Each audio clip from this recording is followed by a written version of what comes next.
वो लोग उस सोसाइटी में नए नए ही आए थे। उस परिवार में राहुल, सविता और उनका 10 साल का एक बेटा भाविक रहता था। जैसे ही भाविक सोसाइटी के गेट के बाहर तक पहुंचता है, तभी से ही अपने सवाल जवाब शुरू कर देता है। वाह पापा, ये कितनी सुंदर सोसाइटी है। क्या हम इसी सोसाइटी में रहेंगे? हाँ हाँ बेटा, हम लोग इसी सोसाइटी में रहेंगे। देखो तो हमारा भाविक कितना खुश नजर आ रहा है। अब तो मेरे यहाँ पर नए नए दोस्त बनेंगे, ना मजा आएगा। हाँ हाँ बेटा, बहुत मजा आएगा। चलो अब अंदर चलो। जैसे ही वो लोग सोसाइटी के अंदर कदम रखते हैं, तभी जोर जोर से हवा चलने लगती है और भाविक को कुछ अजीब सा महसूस होने लगता है। मम्मी देखो तो, हमारे आते ही ये कितनी जोरों से हवा चलने लगी है। मुझे कुछ अजीब सा भी लग रहा है। नहीं बेटा, ये बस तुम्हारा वहम होगा। बच्चा समझकर सविता भाविक की बात को नजरअंदाज कर देती है। वो लोग अपने फ्लैट पर पहुंचते हैं। चलो चलो, अब आप दोनों जल्दी से फ्रेश हो जाओ, सोने का समय हो गया है। हाँ, क्योंकि कल मुझे इंटरव्यू के लिए भी जाना है। भाविक, राहुल और सविता कमरे में जाकर सो जाते हैं। ऐसे ही चलते चलते उन्हें 1 महीना बीत जाता है। एक दिन राहुल का बॉस उसे ऑफिस के काम से सूरत जाने को कहता है। ये तो कितनी अच्छी खबर है। मैं ये बात सोसाइटी जाकर सविता और भाविक को बताऊंगा, तो वो दोनों भी बहुत खुश हो जाएंगे। राहुल घर जाकर ये बात सविता और भाविक को बताता है। सविता, ओ सविता, कहाँ हो तुम? तुम्हें एक खुशखबरी देनी है। अरे हाँ हाँ, क्या हुआ? इतना क्यों चिल्ला रहे हैं आप? हाँ पापा, क्या हुआ? आप इतने खुश क्यों नजर आ रहे हो? अरे खुश ना हो तो क्या करूं, बात ही ऐसी है। अब आप बताएंगे भी, क्या बात है? मुझे मेरी नौकरी की तरफ से सूरत ले जा रहे हैं। बहुत बड़ा प्रोजेक्ट है। अगर सब अच्छे से हो गया तो क्या पता वहाँ से आने के बाद मेरा इंक्रीमेंट भी हो जाए। अरे वाह, ये तो बहुत अच्छी खबर है। वाह पापा, आप तो सूरत जा रहे हो। मैं भी जाऊंगा, मैं भी जाऊंगा। बेटा, मैं तुम्हें अपने साथ नहीं ले जा सकता। और सविता, तुम मेरा सामान पैक कर दो। मुझे आज ही रात 12 बजे तक निकलना है। मैं बस कुछ ही दिनों के लिए जा रहा हूँ। सविता राहुल का सामान पैक कर देती है और राहुल उसे रात 12 बजे सूरत के लिए निकल जाता है। चलो भाविक, अब तुम भी जल्दी से दूध पीकर कमरे में सोने चलो। ठीक है मम्मी। सविता और भाविक अपने कमरे में चले जाते हैं। सविता तो सो जाती है, मगर भाविक को नींद नहीं आती। बहुत तेज बारिश होने लगती है। भाविक बालकनी में जाकर खड़ा हो जाता है और बारिश के मजे लेने लगता है। वाह, कितना सुंदर नजारा है। भाविक की नजर अचानक सामने वाले फ्लैट पर पड़ती है, तो वहाँ एक मोमबत्ती जल रही होती है। ये क्या है? ये सामने से कैसी रोशनी दिखाई दे रही है? ऐसा लग रहा है जैसे कोई मोमबत्ती जली हुई हो। अगर जब से हम यहाँ आए हैं तब से तो ये फ्लैट बंद पड़ा है। भाविक को फिर अचानक से एक औरत चलती हुई दिखती है। अरे ये औरत कौन है?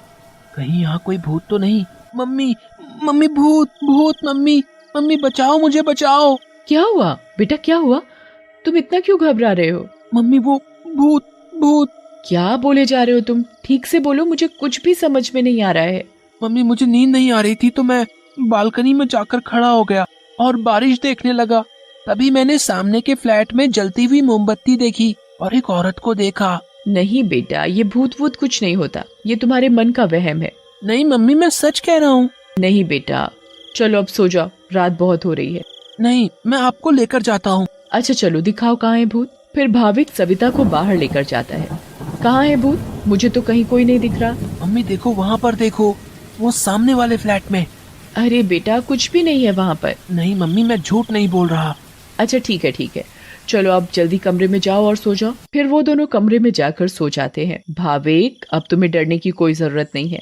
मैं तुम्हारे साथ सो रही हूँ ना, अब तुम आराम से सो जाओ। अगली सुबह भाविक सोसाइटी के दूसरे बच्चों से मिलता है। तुम सबके नाम क्या है? मेरा नाम पिंकू है।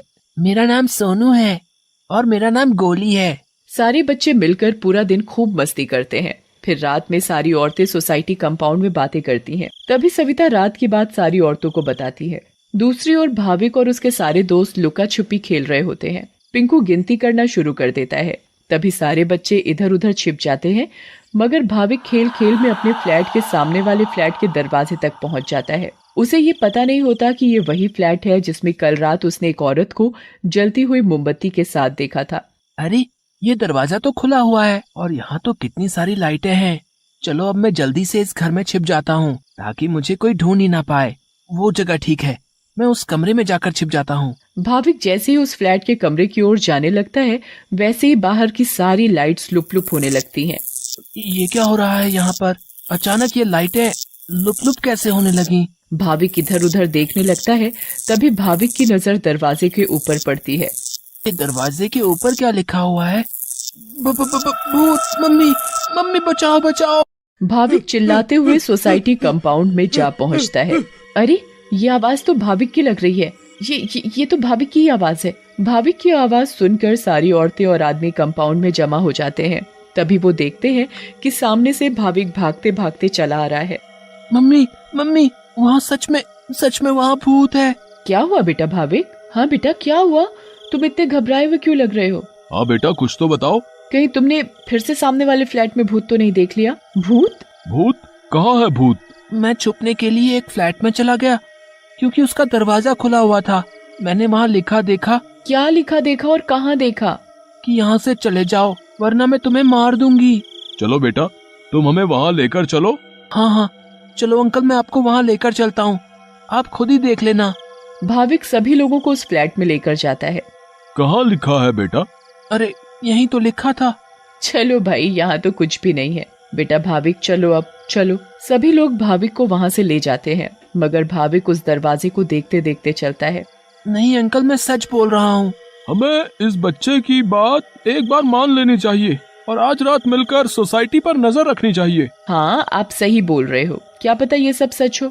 तो ये तय रहा कि आज रात हमारे पति सोसाइटी की देखभाल करेंगे। उस रात 3 आदमी सोसाइटी के गेट पर खड़े रहकर सोसाइटी की देखभाल कर रहे थे। मुझे जरा बाथरूम जाना है, मैं बस अभी जाकर आता हूँ। हाँ ठीक है, तुम होकर आओ। क्या हुआ जी? गुड्डू को बहुत डर लग रहा है और वो बोल रही है कि आप ही उसे सुलाएंगे, तो आप जरा ऊपर आकर उसे सुला जाएंगे? ठीक है, अभी आता हूँ। दूसरा आदमी पहले आदमी से बोलता है। मैं जरा अपनी बेटी को सुलाकर आता हूँ, उसे डर लग रहा है। अब सोसाइटी के दरवाजे पर सिर्फ रमेश यानी तीसरा आदमी ही बचता है। कहाँ रह गए ये दोनों? वो आदमी इधर उधर घूमता रहता है और अब उसे भी अकेले डर लगने लगता है। तभी उस आदमी को किसी औरत का साया दिखता है। उसके लंबे खुले हुए बाल और पायल की छम छम आवाज। चुड़ैल, बचाओ बचाओ, चुड़ैल।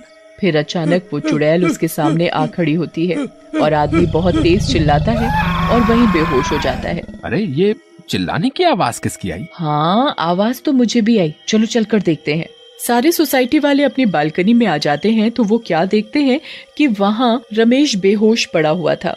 ये आवाज कैसी आई थी? फिर सोसाइटी वाले नीचे आ जाते हैं तो वो वहाँ पर रमेश को जमीन पर पड़ा हुआ देखते हैं। सब जल्दी से नीचे आते हैं। सविता और भाविक भी नीचे आ जाते हैं। अरे, कोई इन्हें होश में लाओ। उठिए भाई साहब, उठिए। फिर कुछ ही देर में रमेश को होश आता है और वो सारी बात सोसाइटी वालों को बताता है जो उसके साथ कुछ देर पहले हुई थी। तभी सोसाइटी में अजीब सी आवाजें आने लगती हैं। मम्मी, देखा ना, मैंने बोला था ना कि भूत है। हाँ बेटा, तुम सही कह रहे थे। तभी सोसाइटी के बीचों बीच धुआं उठने लगता है और वहाँ वो चुड़ैल आ जाती है। कौन हो तुम और क्यों हमें इतने दिनों से परेशान किया हुआ है? हाँ, बताओ, क्यों तुमने इतने दिनों से इन लोगों को परेशान किया हुआ है? हम भी तो इसी सोसाइटी में रहते हैं। तुमने कभी हमें तो परेशान नहीं किया, तो इन लोगों को ही क्यों? हाँ, बोलो बोलो। तुम्हारी वजह से मैं कितना डर गई थी। बताती हूँ, सब बताती हूँ। कई सालों पहले जब मेरी शादी हुई तो मैं और मेरे पति रवि सविता के सामने वाले फ्लैट में रहने आए। हम बहुत खुश थे, पर अचानक मेरी माँ की तबीयत खराब होने की वजह से मुझे कुछ दिन के लिए यहाँ से जाना पड़ा। और तभी सविता के फ्लैट में एक बहुत सुंदर लड़की रहने आई। रवि उस लड़की को पसंद करने लगे थे और वो लड़की भी। उस लड़की को ये बात नहीं पता थी कि रवि शादीशुदा है।